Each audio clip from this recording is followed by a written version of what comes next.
Assalamualaikum, jumpa lagi bersama Dana. Dan di sesi video kali ini aku ingin ngebahas tentang bagaimana ujiannya mahasiswa analis kesehatan. Dan buat teman-teman semua yang belum subscribe channel YouTube ini, segera di subscribe.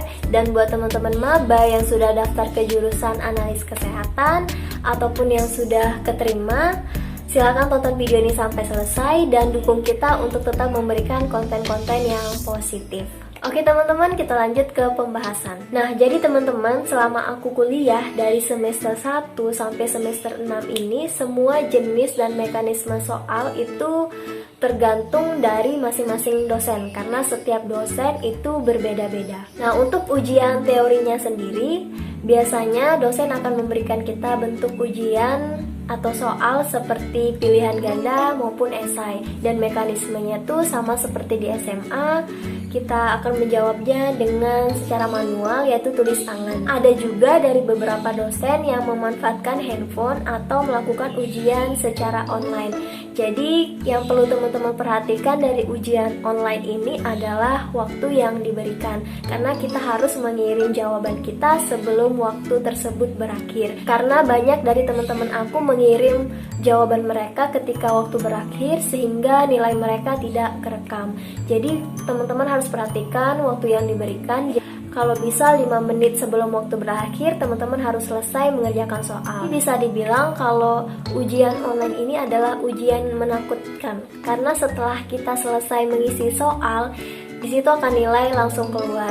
Jadi bagi teman-teman yang nilainya di bawah rata-rata atau di bawah standar, teman-teman bisa langsung mengajukan remedi ke dosen tersebut. Tapi ada juga dosen yang melaksanakan remedi ketika akhir semester.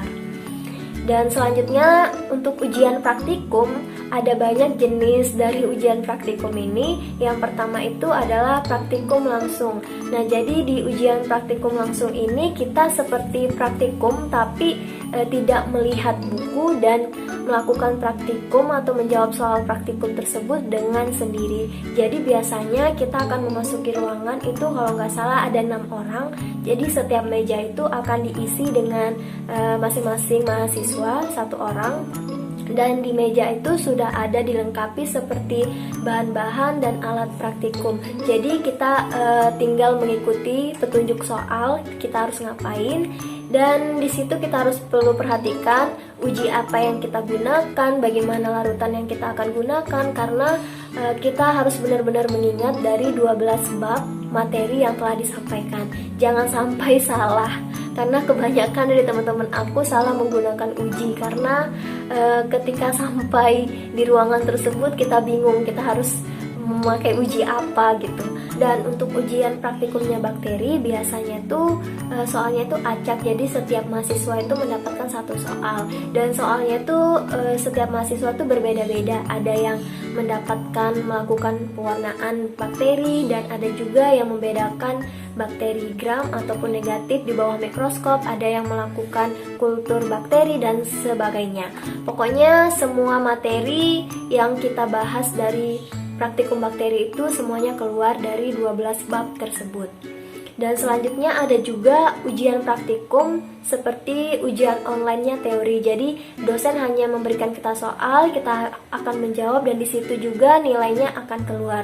Dan bagi teman-teman yang nilainya di bawah standar, itu biasanya dosen akan langsung meminta untuk ujian ulang. Tetapi hasil nilai yang didapatkan setelah ujian remedi ini akan dikurangi nilai yang telah diperoleh sebelumnya. Dan ada juga bentuk soal yang dimana soalnya itu ada di depan layar, jadi dosen itu memanfaatkan LCD. Jadi setiap soal itu nanti akan diberikan waktu 1 menit, dan ada juga yang 30 detik tergantung dari kriteria soalnya. Kalau sudah selesai waktu yang telah diberikan untuk menjawab soal, dosen akan langsung mengarahkan ke soal berikutnya. Dan ada juga bentuk ujian praktikum yang dimana semua mahasiswa itu masuk ke dalam kelas. Misalnya ada 30 orang, dia masuk ke dalam laboratorium dimana kita duduknya tuh berjarak-jarak. Nah, jadi setiap meja itu ada 1 soal dan diberikan waktu 1 menit ataupun 30 detik tergantung dari kriteria soalnya. Jadi setiap waktu berakhir nanti dosen akan membunyikan peluit, jadi kita tinggal mengarah ke meja berikutnya, seperti itu. Dan jika ada mahasiswa ketahuan mencontek ataupun berbicara ke temannya, maka waktu tersebut akan dikurangin dan secara otomatis peluit akan dibunyikan dan kita akan bergeser ke soal berikutnya. Untuk ujiannya plebotomi itu sama seperti praktikum yang kita lakukan. Jadi setiap mahasiswa itu nanti masuk ke laboratorium untuk mengambil atau melakukan teknik sampling ke temannya atau ke mahasiswa lainnya.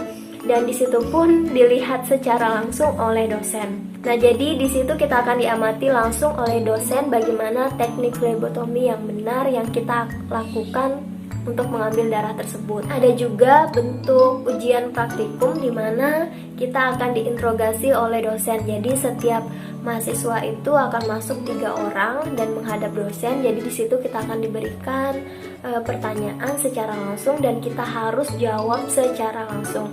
Dan jika kita tidak bisa menjawab, kita tidak akan bisa mendapatkan nilai.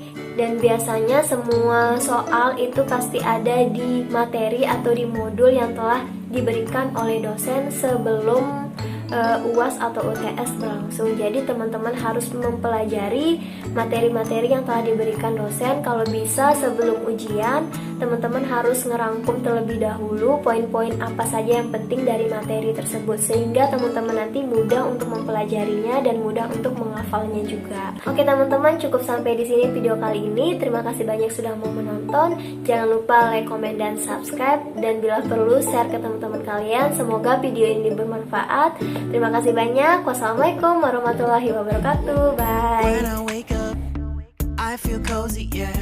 Can you hold up? Don't need no coffee, yeah.